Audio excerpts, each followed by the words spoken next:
नमस्कार, मी पंजाब डक. आज आहे 19 जुलै 2026. मी मालेगाव नाशिककडे जातो आहे. या ठिकाणाहून अंदाज देणार आहे. राज्यातल्या सर्व शेतकऱ्याला सांगू इच्छितो की आजपासून राज्यातला म्हणजे 19 जुलैपासून राज्यातला पाऊस चांगला वाढत जाणार आहे. हे पाऊस चांगला 30 तारखेपर्यंत 30 जुलैपर्यंत दररोज वेगवेगळ्या भागात पडत राहणार आहे. म्हणून हा अंदाज सर्व शेतकऱ्यांनी लक्षात घ्यायचा. सांगायचं झालं तर राज्यात काही भागामध्ये जास्त पाऊस पडणार आहे. तर तुम्हाला सांगू इच्छितो 19 जुलै ते 26 जुलैच्या दरम्यान नागपूर, भंडारा, गोंदिया, अमरावती या पट्ट्यामध्ये काय होणार आहे, एक लो प्रेशर चक्रीवादळ जात असल्यामुळं त्या 4 जिल्ह्यामध्ये खूप मुसळधार ते अतिमुसळधार हेवी टू हेवी रेन होणार आहे. चांगला 300 ते 400 मिलीमीटर तिकडं पाऊस पडू शकतो. म्हणून हा अंदाज नागपूर, भंडारा, गोंदिया, अमरावती त्या शेतकऱ्यांनी लक्ष द्यायचा. त्याच्यानंतर परत राज्यामध्ये आणखीन एका ठिकाणी पाऊस पडणार आहे. म्हणजे 19 जुलै ते 26 जुलैच्या दरम्यान महाबळेश्वरकडं जवळपासनं हेवी टू हेवी म्हणजे खूप मोठा पाऊस होणार आहे. 400 ते 500 मिलीमीटर पाऊस त्या ठिकाणी होऊ शकतो. तर त्या ठिकाणी पाऊस झाल्याच्या नंतर कोयना जे धरण आहे ते आता भरू शकतं आहे. म्हणून हे अंदाज लक्षात घ्यायचा. कारण की महाबळेश्वरवर पाऊस पडणार आहे, त्याच्यामुळे त्याचं पाणी कोयनाकडे जातं, म्हणून ते कोयना धरण भरू शकतं आहे. म्हणून हे देखील अंदाज लक्षात घ्यायचा. त्याच्यानंतर राज्यातलं परिस्थिती बघितलं तर मराठवाड्यामध्ये परभणी जिल्हा झालं, लातूर जिल्हा झालं, बीड जिल्हा झालं, धाराशिव जिल्हा झालं, जालना जिल्हा, संभाजीनगर या इथं काल देखील आज देखील पाऊस पडला. आणि आणखीन जवळपास 30 तारखेपर्यंत असा दररोज वेगवेगळ्या भागात काही ठिकाणी जोराचा पाऊस पडणार, कुठं रिमझिम पडणार, कुठं पेंडॉलता पडणार.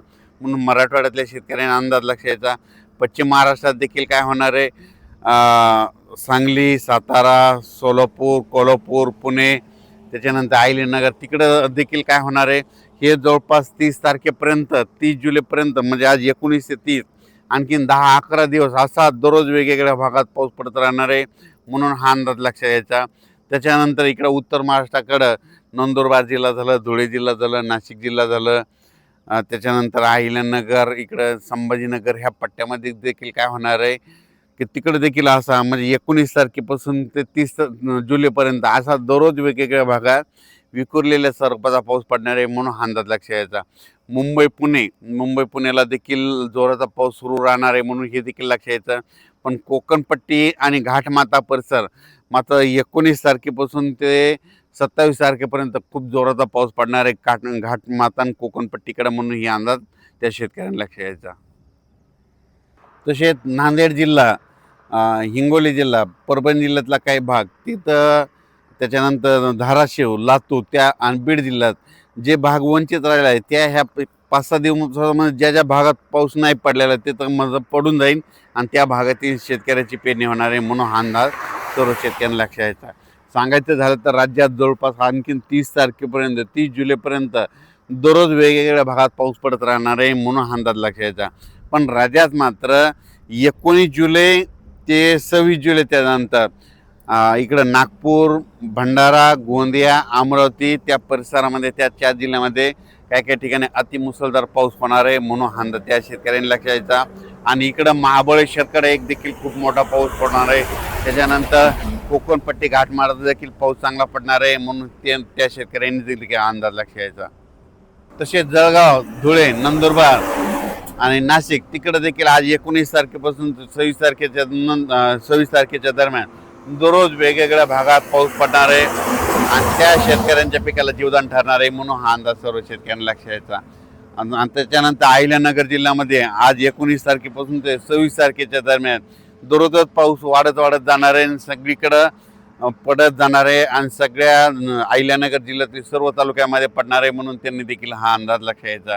त्याच्यानंतर पुणे जिल्हा, बारामती, दौंड, श्रीगोंदा त्या परिसरात देखील आजपासून पावसाचा जोर वाढत जाणार आहे आणि त्या भागात चांगला जीवदान ठरणारा पाऊस पडणार आहे. म्हणून हे लक्षात यायचं. त्याच्यानंतर आतापर्यंत काही भागात अद्यापही पाऊस पडलेला नाही. तर त्या भागात ह्या 19 ते 30 जुलैच्या दरम्यान पडून जाईन आणि त्यांच्या देखील पेरण्या होतील. त्याच्यानंतर कर्नाटककडे देखील पाऊस पडणार आहे, तेलंगणाकडे देखील पडणार आहे आणि सगळ्यात महत्त्वाचं इकडं मध्य प्रदेश इकडं बैतूल, खांडवा, इंदोर त्या परिसरात जास्त पाऊस पडत असल्यामुळे काय होणार आहे, म्हणजे मध्य प्रदेशच्या लगतचे जिल्हे मग कोणता जिल्हा, अमरावती जिल्हा, अकोला जिल्हा, इकडं अचलपूर, त्याच्यानंतर जळगाव जामोद, रावेर, त्याच्यानंतर इकडं धुळे, नंदुरबार ह्या परिसरामध्ये काय होणार आहे 1926च्या दरम्यान चांगला तिकडे देखील पाऊस पडणार आहे, त्या सीमा लगत चांगला पाऊस पडणार आहे म्हणून हा अंदाज त्यांनी लक्षात द्यायचा. अचानक वातावरण बदल झाला तर परत एक मेसेज दिला जाईल. धन्यवाद.